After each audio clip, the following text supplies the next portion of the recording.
कि जब गज ने ग्राह के चंगुल में फंसकर भगवान को पुकारा, तब ठाकुर जी आए और उसकी रक्षा की है। आपको भरोसा है कि आपके लिए भी भगवान आएंगे? हाँ, सच्ची में है।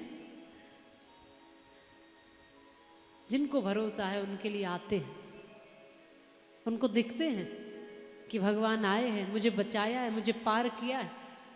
देखने की आंखें सबकी होती नहीं है। ग्राह ने जब पांव पकड़ लिया गज का, तब पुकारा प्रभु रक्षा करो। तो वो पशु पक्षी जीव जंतु सबकी रक्षा करता है जी। वो केवल मनुष्यों की नहीं, सबकी सुनता है। तो पार किया भगवान ने, बचाया, रक्षा की, अजामिल का उद्धार किया। ध्रुव जी महाराज को दर्शन दे करके पार किया है। 5 वर्ष की उम्र में, छोटी सी अवस्था में ध्रुव जी ने भगवान को प्राप्त कर लिया। आज हम सबको लगता है कि भगवान को पाना बहुत कठिन है, क्योंकि हम लोग वैसे रहे नहीं हैं कि भगवान हमें जल्दी से मिल सके। उतने सहज रहे नहीं है कि ठाकुर जी हमें मिल सके। जितनी सहजता होगी उतने उतने भगवान आपके नजदीक होंगे, दिखाई देंगे। तो ध्रुव जी महाराज ने भी परम पद को प्राप्त किया है और इस धरती पर राज्य करके सदसंगति को प्राप्त करके अपना कल्याण किया है। इसलिए वास्तव में चाहते हो कि आपका कल्याण हो तो संगति अच्छी बनाना, संगति अच्छी रखना। आपको ठाकुर जी की कृपा मिलेगी, पर सही संग रखना। अपने आसपास आज ही देखना, आज ही सोचना कि जिन लोगों में आप बैठते हो वो लोग कैसे हैं, आपकी संगति कैसी है, आप कैसे लोगों को मित्र बनाते हो, आपकी किन लोगों से रिश्तेदारी है, आप खुद कैसा चिंतन रखते हो। अगर वास्तव में आपको श्रेष्ठ बनना है और अपना कल्याण करना है तो बुरे विचार और बुरे लोगों से दूर हो जाओ। बस यही काम कर लो, आप पार हो जाओगे। ध्रुव जी महाराज ने कहा कि अगर आप मुझे कुछ देना ही चाहते हो तो अच्छा संग देना, सत्संग देना। उसी के बल पर मैं पार हो जाऊंगा, मुझे पता है।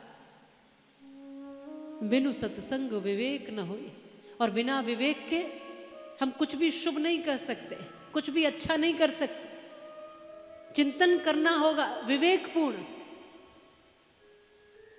तो कहा कि हमें अच्छी संगति मिले। और वास्तविकता ये है, आसमान से बूंद चलती है, धरती पर गिरती है तो धूल में मिलकर धूमिल हो जाती है। वो बूंद जब चली थी आसमान से तो बड़ी पवित्र थी, पावन थी, पर देखना उस बूंद को जैसी जैसी संगति मिली वो वैसी वैसी हो गई। वो बूंद जब चली थी वही बूंद है, पर जैसे ही उसको संगति मिलती है धूल की तो धूल में मिलके धूमिल हो जाती है।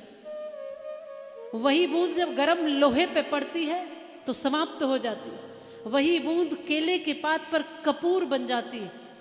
वही बूंद सांप के मुख में पड़ जाए तो जहर बन जाती है, और वही बूंद अगर सीप के मुख में पड़ जाए तो मोती बन जाती है। बूंद वही है, पर जैसी जैसी संगति वैसी वैसी रंगति। अगर वास्तव में चाहते हो कि हमारा कल्याण हो, सत्य है ये बात। आप देखना, जैसे जैसे लोगों में रहोगे वैसे वैसे होते चले जाओगे। साधुओं में बैठ के देखो कुछ दिन, श्रेष्ठ लोगों में बैठ के देखो कुछ दिन, आप पर उनकी रंगति का असर चढ़ने लगेगा, उनका रंग चढ़ने लगेगा, आप वैसे वैसे बनने लगोगे। और कभी आप चोरों में बैठो, शराबियों में बैठो, जुआरियों में बैठो, फालतू टाइम पास करने वालों में बैठो, आलोचकों में, निंदकों में बैठो, धीरे धीरे उनका रंग भी चढ़ने लगेगा, धीरे धीरे आप भी वैसे होने लगेंगे। इसलिए प्रहलाद जी, ध्रुव जी ये क्या मांगते हैं? कहते ठाकुर जी आप ही चाहिए। वो कहते हैं कि नहीं, कुछ और मांग लो। ध्रुव जी ने कहा कि अगर और कुछ चाहिए तो साधन वस्तु नहीं, सत्संगति चाहिए। अच्छा संग बना रहे तभी कल्याण हो सकता है। और ध्रुव जी महाराज बरसों राज्य करके गए, अपना कल्याण किया।